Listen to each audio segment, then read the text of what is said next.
자, 첫 번째 조도손님 김동현 기자 모셨습니다. 어서 오십시오. 예, 반갑습니다. 기자. 예. 네. 예. 자, 김동현의 폴리세움. 예, 네, 맞습니다. 오늘은 저기 이거 심각한데요. 김정은이 단독이네 탈출 계획. 예. 이건 뭡니까? 이제 네. 뭐 이제 김정은의 탈출 계획, 그다음에 지금 최근에 11월 초죠. 네. 이제 김평일과 김광섭이 다시 북한으로 복귀를 했습니다. 김광섭에 대해서 잘 모르는 분들 계시니까 설명을 또 드리겠습니다. 네. 그래서 일단은 김평일하고 김광섭은 일종의 한 세트라고 보시면 됩니다. 왜 그럼 한 세트냐? 네. 김평일은 일단 그 북한 사회에서는 일종의 곁가지로 분류가 됐습니다. 그러니까 이제 주가지가 있고 곁가지가 있는데, 주가지는 이제 한마디로 김일성과 김정숙 사이에서 태어난 이제 김가고, 이제 김정숙이 아닌 이제 김성애와 태어난 사이에 있던 자식들이 이제 곁가지입니다. 네. 그러니까 일종의 뭐 김일성 입장에서는 뭐 배가 다른 이복 형제라고 하더라도 다 똑같은 아들이지만 이제 김평일 쪽 라인은 곁가지로 치부가 되면서 이 김평일의 누나죠. 누나가 김경진입니다. 네. 그래서 이 김경진의 이제 남편이 김광섭. 아하. 그러다 보니까 일종의 이 김평일 라인의 한 사람이다 보니까 김평일과는 천안매부지가 맞습니다. 네. 예, 이제 뭐 매형으로 부르는 사이죠. 네. 그러다 보니까 이제 곁가지로 분류가 돼서 항상 이 둘은 거의 세트로 왔다 갔다 한다라고 보시면 되겠습니다.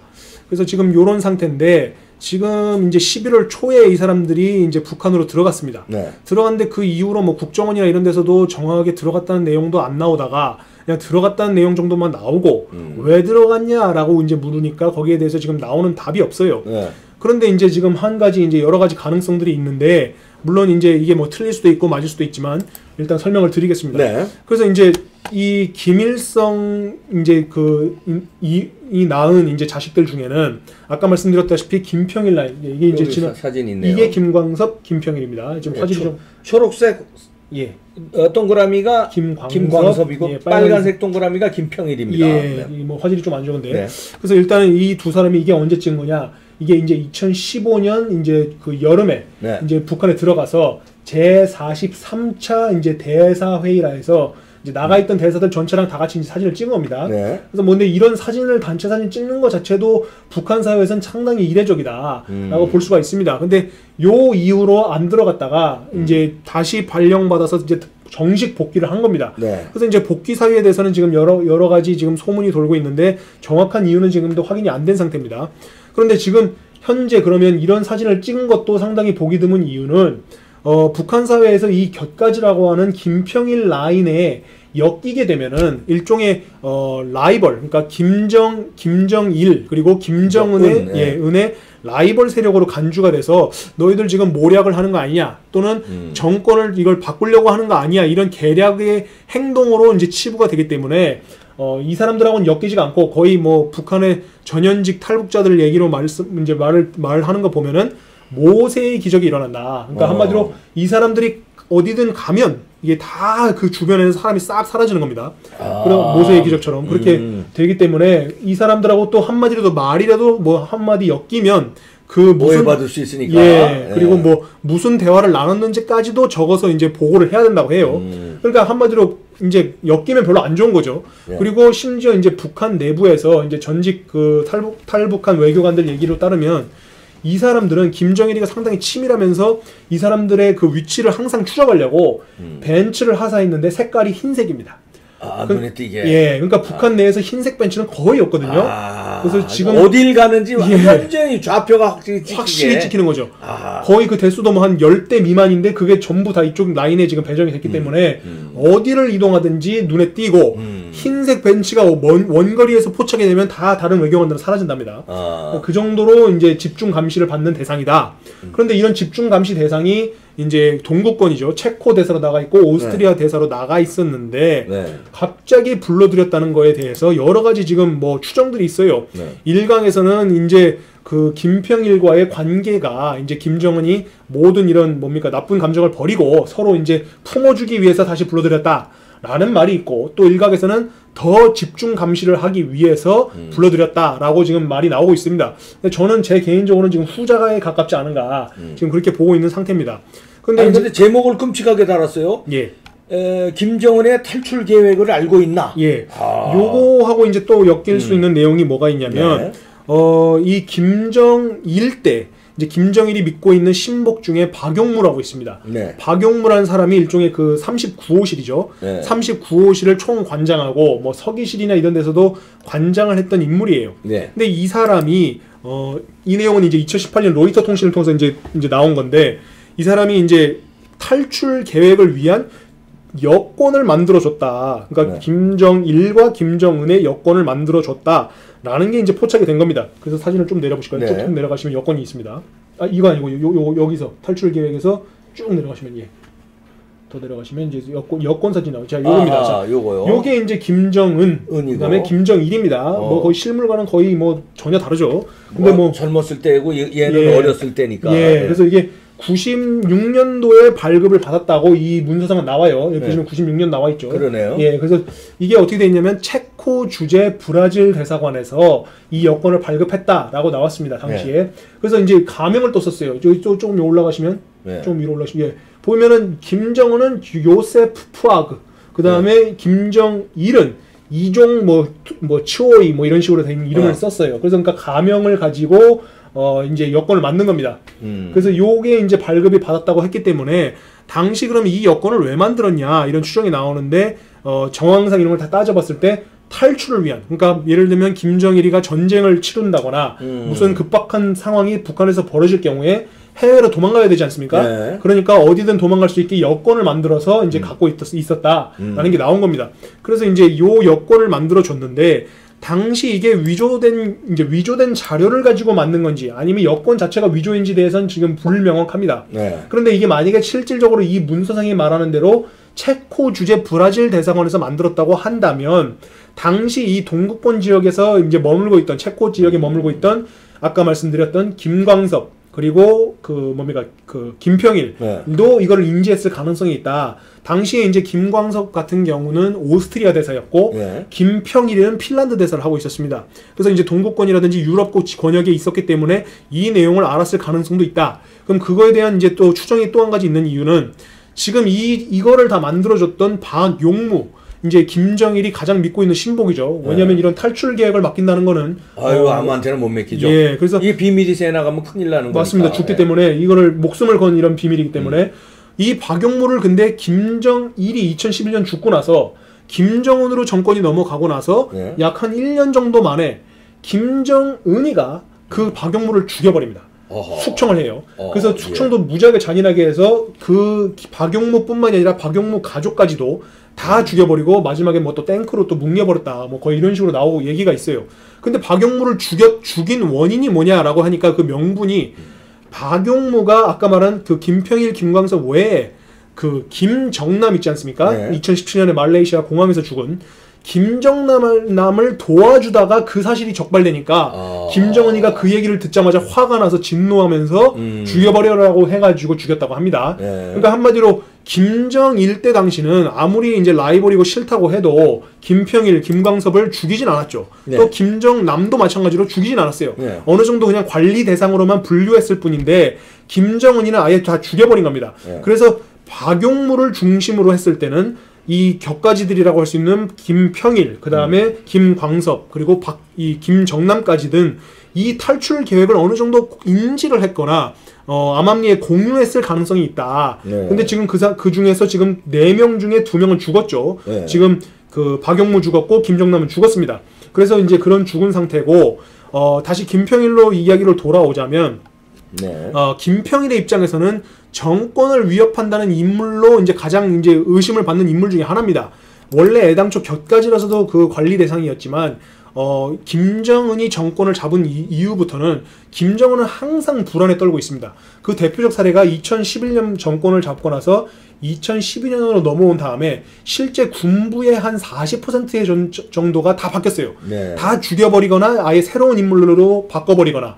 그러니까 군부만 따졌을 때 40%고 다른데 당이나 정 이런 데를 따져봐도 상당히 많은 인력이 다 바뀌었습니다. 그러니까 그 말은 무슨 말이냐면 김정은이가 나는 아버지의 그늘에서 벗어나서 내 스스로의 정권을 유지할 수 있음을 보여줌과 동시에 너무 많은 사람을 죽였기 때문에 자기가 믿을 수 있는 사람이라는 게 있을 수가 없습니다. 왜냐하면 이 사람이 나를 언제든지 죽일 수 있다는 그 의심을 항상 사람들이 갖고 있기 때문에 김정은도 그 사실을 알고 불안에 떨고 있어요.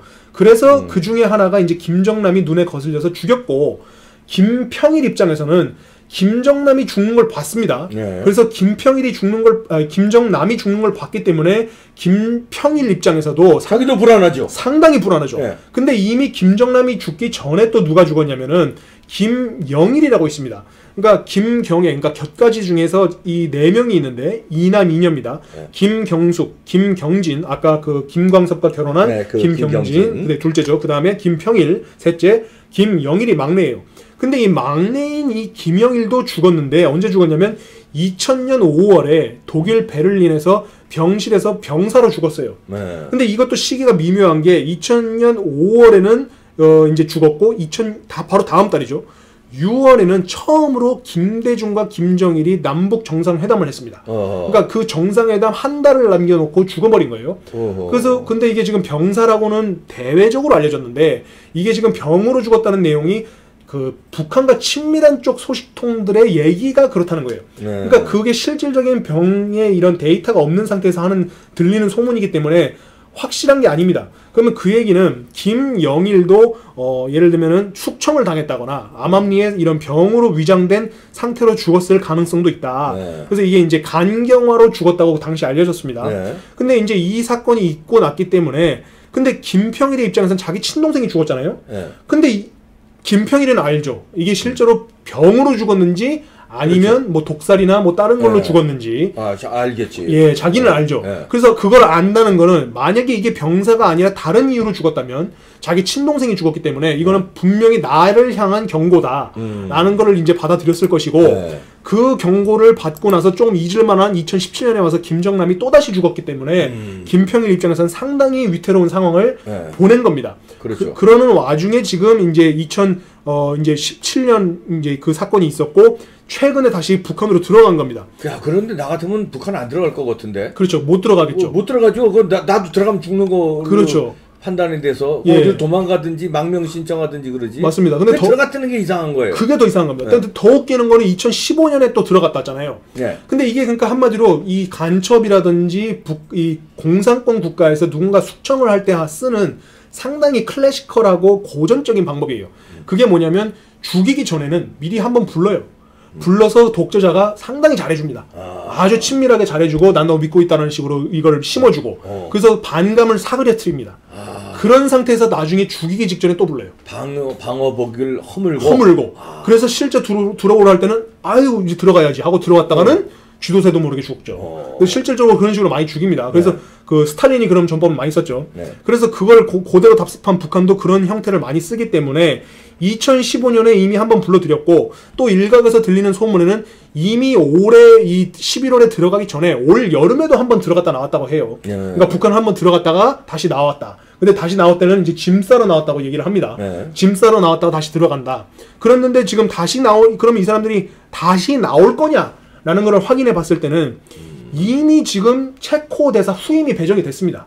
와, 그렇죠. 예, 그 말은 무슨 말이냐면 그러면 나갈 자리가 없다는 거네. 그렇죠. 나갈 자리가 없다는 거예요. 그러니까 다시 돌아오고 싶어도 김평일은 지금 다시 나오려고 해도 이미 후임이 이미 배정이 됐어요. 주원철 대사라는 사람이 배정이 됐고 지금 오스트리아 대사인 김광섭도 후임은 아직 얘기가 안 나오는데 들어가기 전에 이런 말을 남겼답니다. 측근들이나 그 외교가에다가 내가 지금 허리가 많이 아프다. 내가 지금 허리가 많이 아파서 병세가 안 좋아서 그래서 북한 들어가야 된다. 말도 안 되는 소리네. 그렇죠. 북한이 무슨 병원 시설이 유럽보다 발달해 있습니까? 그러니까요. 허리 아프면 거기서 치료하지. 치료를 할 수 있는데 더군다나 오스트리아도 이 의료 기술이 발달이죠. 예. 북한보다 다 낫죠. 다 좋죠. 심지어 김정일 같은 경우도 예전에 몸 안 좋을 때 프랑스로 나와서 치료받고 그랬는데 오히려 그렇죠. 예, 근데 지금 몸이 아픈데 들어간다. 그래서 이거는 좀 수상한 밑밥을 깔아놓은 게 아닌가. 그래서 결국에는 김광석과 김평일이 다시 나오지 못할, 그러니까 기약 없는 복귀를 한 상태로 보인다. 근데 지금 여기에 대해서 뭐 국정원이나 이런 데서 지금 나오는 얘기가 없습니다. 그래서 정확한 사유가 밝혀지진 않았지만 불러들였다고 한다면 김정은 입장에서는 뭔가 상당한 위기감을 느꼈을 가능성도 있죠. 자신의 정권이 뭔가 불안하다거나 네. 아니면 지금 돌아가는 미북 이 대화가 뜻대로 돌아가지 않기 때문에 혹시라도 미국이나 서방 세력이 나를 제거하고 누군가를 앉힐 거 아닌가. 그러면 김평일이니까 예. 그걸 인질로 같이 옆에 두고 있으려고. 그럴 수도 있죠. 인질로 잡아둔다거나 아니면 괜히 불안한 요소를 남겨두지 말자 해서 모든 걸 다 끌어들였을 가능성이 있습니다. 그래서 그런 상태로 지금 돌아가는 게 아닌가 보여주는 지금 상태입니다. 근데 김정은의 탈출 계획 알고 있나? 이거는 예. 김정은이 탈출 계획을 알고 있다는 거예요? 아니면 김정은이가 탈출하려는 계획을 알고 그러니까 요 계획은 김정일이 생존해 있을 당시, 그러니까 1996년입니다. 그때 짠 계획이고 당시 김정은은 한 10몇 세였기 그렇죠. 때문에 여권 사진 보니까 예, 어디네요? 그래서 정확한 내막은 모르지만 자기가 이미 정권을 잡은 이후부터는 박용무가 있었기 때문에 그런 내용을 다 알죠. 그리고 또 당시 이런 내용을 보고 들은 게 있으니까 파악은 하고 있었는데 당시 박용무의 특성상 김정일이 그냥 믿고 맡겨놓은 사람이고 박용무는 김정일이 지시를 하지 않아도 수시로 김정남에게 돈을 대준다거나 또는 이런 밖에 나가 있는 곁가지들을 챙겨주는 역할을 했었습니다. 그런데 지금 그런 역할을 하던 사람을 죽였고 했기 때문에 충분히 박용무는 김광섭, 김평일, 김정남과의 어느 정도 친분이 있고 정보를 돌렸을 가능성이 있다. 그래서 이 당시 이 탈출 계획이 알려졌을 가능성이 있고 지금 현재 김정은 정권 예하에서도 지금 본인도 지금 발등에 불 떨어진 거 아닙니까? 그렇죠. 왜냐면 지금 미국하고 돌아가는 게 잘 안 돌아가고 무력 이런 보복을 당할 가능성도 있기 때문에 자기 스스로도 지금 이것과 유사한 탈출 계획을 세워놨을 가능성이 있다. 지금 그렇게 보여주는 상태입니다. 아, 그렇군요. 예.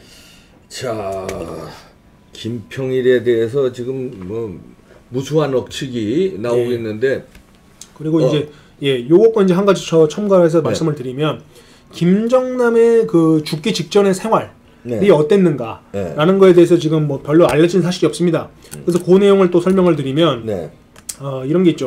김정남이가 이제 죽고 나서 그 어느 한 외신 기자가 이제 책을 냈어요. 근데 그 책 내용에 보면은 김정남이 CIA, 그러니까 미국 중앙정보국의 뭐 정보원으로 활동했다라는 요런 얘기가 이제 추측이 있었습니다. 그러면서 뭐 그 당시 뭐 갖고 있던 돈 같은 경우도 미국에서 준 돈을 갖고 있었던 거 아니냐, 뭐 이런 내용이 있어요. 뭐 누군지는 제가 이름을 밝히진 않겠습니다만 그런 기사를 쓴 사람이 있습니다.